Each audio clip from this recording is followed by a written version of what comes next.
Hey guys, so today I want to make a quick little video here because today Apple released a new version of their operating system, which is iOS 7 Beta 3 that I do have over here on the right side. And then of course I do have my Samsung Galaxy S4 over here with the Google Edition firmware install that you can install on if you do have the Galaxy S4 the not the octa-core edition but the other one, which is the GTI 9505. You can install this firmware. It was a little bit tricky for me to get it running. I had some problems in the beginning, but right now it seems to be working.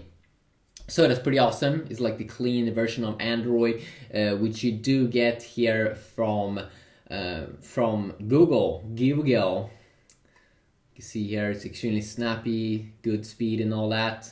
How does it stack up against the latest beta here of iOS 7? So let's move on and check on the new beta 3 updates.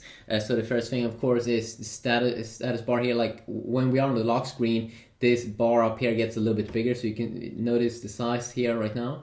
And then we go up here, it's a little bit bigger in size, and you will see that it will shrink a little bit right now. There we go. It shrinks, or it does shrink a little bit. Other updates are that it's more transparent with apps, with folders actually. We have a new icon in here. We do have some new fonts in here, and overall across the system you have some small UI tweaks in apps like weather app, etc. and etc. So let's move on, and you can see now in calendar if you do have something. Let's go to this. Oh, that was a crash, I think. Of course this is beta, so it can crash. You will now see a little bit of a dot in the new beta 3 when you have schedule a new event on a specific date. So you can see I have something over here. I didn't see that in an earlier version, beta 2 and such. So it's pretty nice. We also have some other tweaks, like when you're playing music right now when you're on the lock screen. Let's do it. And every time I open up Spotify, it has to load a little bit.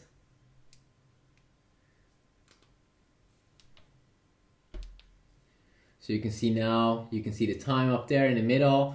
Overall, the beta 3 updates across the system, it's mostly small tweaks, but mostly bug fixes, fixes in AirDrop, AirPlay, iCloud, activation lock. I made a full review actually. Newsstand network, Passbook, Siri voices is a little bit different. What's up? So the female voice is a little bit different. The system is overall a little bit snappier. You can see here when I go down like this, it has this like drag effect that it didn't have on earlier version or earlier versions. Probably maybe a little bit more transparency here. I'm not really sure. I don't think it's a major update over there, but maybe a tiny one. New app like when you download apps, you can see a new app loading thing that I've been showing off. So if you want to see specific videos where I go over specific features, please let me know about that. But of course, here Android 4.3 is extremely clean here. Let's see here when we are on the lock screen. Compare it here against the lock screen. You can have widgets here, which is pretty cool with Android, the latest version of Android, Jelly Bean Android. So I can quickly go to the camera over here, and then I can quickly add more widgets here to the lock screen. Mostly though, it's just Google's widgets, but messaging here could probably be pretty nice. That you have a quick access to that. Apple have a similar feature across the system where you can drag up this new control center here, and you finally get some toggles inside of the iPhone experience and their iOS software. So you have some toggles in here like Wi-Fi, Bluetooth, AirPlay mode. You have a cool brightness slider here, which we have been having in Android for a long time now, but finally here it's coming to iPhone, and you can access this on lock screen. You can also disable it. You can't have that many, or you can't have 2 widgets. You cannot, but you do have a quick access to the camera down here at the bottom, so you can just swipe up there to fire up the camera pretty quick. Overall, they kind of work the same. I mean, yeah, you get one extra widget here on the Android 4.3 here, and if you want to access. If you do want to access like a center with toggles and such that you can here on the iPhone, just like that, you have to do 2 fingers and it will drag down here, and we get some toggles here that's very, very similar here of the toggles that we do get on the iPhone, like brightness. We do have a Wi-Fi, Bluetooth, airplane mode, but then you also have emergency calls, and you can also see the battery, and you have a quick access here to settings. Which is definitely very, very nice. But overall, they are kind of similar there. Of course, they look a little bit different here. You can have both on both these 2 devices. You can have live wallpapers, and of course, with Android, you can customize the interface a lot just by downloading more apps. Of course, here you can also see pretty cool here that you always have a quick access to the search widget up there at the top. It doesn't really matter what page I'm on, and that's the cool thing with, of course, Android, that you can have these cool widgets. You can just download a ton of widgets. It makes your phone go a little bit more alive. You can see these bubbles over here. I can also fire on some bubbles here that we do get in the beta 3 and beta 2. On the iPhone here, you do get 2, which is also, they call it dynamic, but they also use bubbles. I'm not sure why everyone is using like bubbles. What is the thing with these like bubbles? It feels like they're kind of someone is copying each other here, but very, very similar here. It's just like different colors, but overall they are pretty much the same over that, and that's pretty fun. And as I said, if you wanna have widgets here, you can just quickly add that.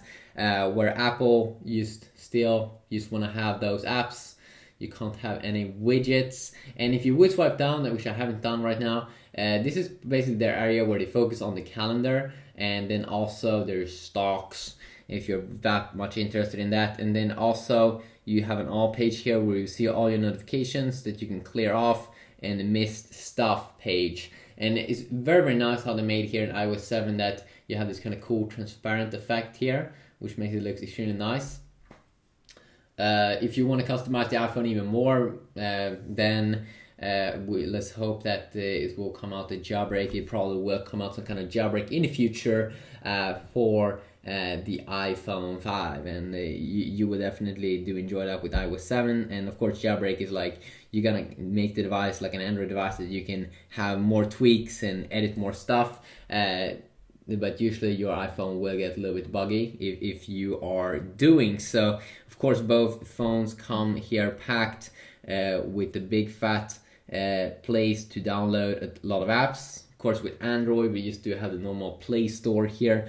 And then, of course, on the iPhone, we do have the App Store.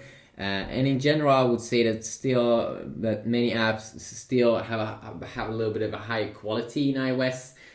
From what I've seen, it seems like developers still are putting down some more time into iOS, because that's probably where they earn some more money. You can also see here that on both phones I do have like a metal button or aluminum button, I'm not sure, metallic or something. It looks pretty boss. I do like it. I do enjoy it. I think it's awesome. I think it's great. If you want me to make like specific videos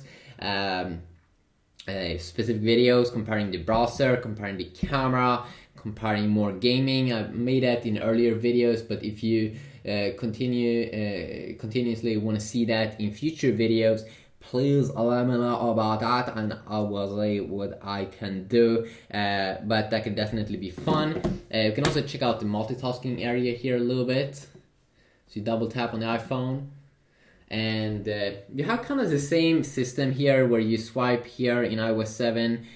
Here you go up and down, but overall it's pretty much the same. I'm pretty disappointed with the stock version of Android here that they don't have a quick way to close everything. That's something that you do get in Samsung's TouchWiz, Samsung's own UI that they put on most of their Galaxies 4 that they're selling. But if you buy the Google edition, of course, you won't have that. Here you also have the same kind of system. Swipe and swipe.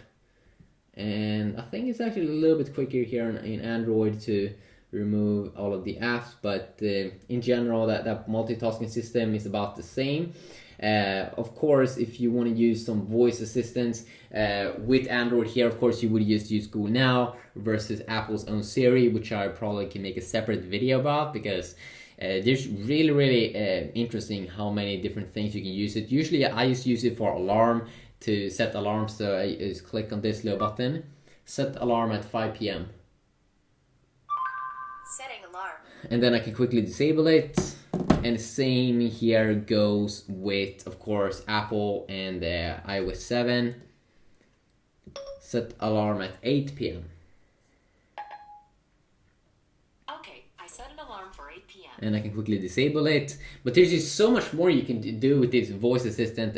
People are controlling their whole house, like lamps and stuff with this, and it's pretty awesome actually. And I might be looking more into that in the future. But it's just a quick little overview, and also letting people that perhaps doesn't know that there's a new beta out.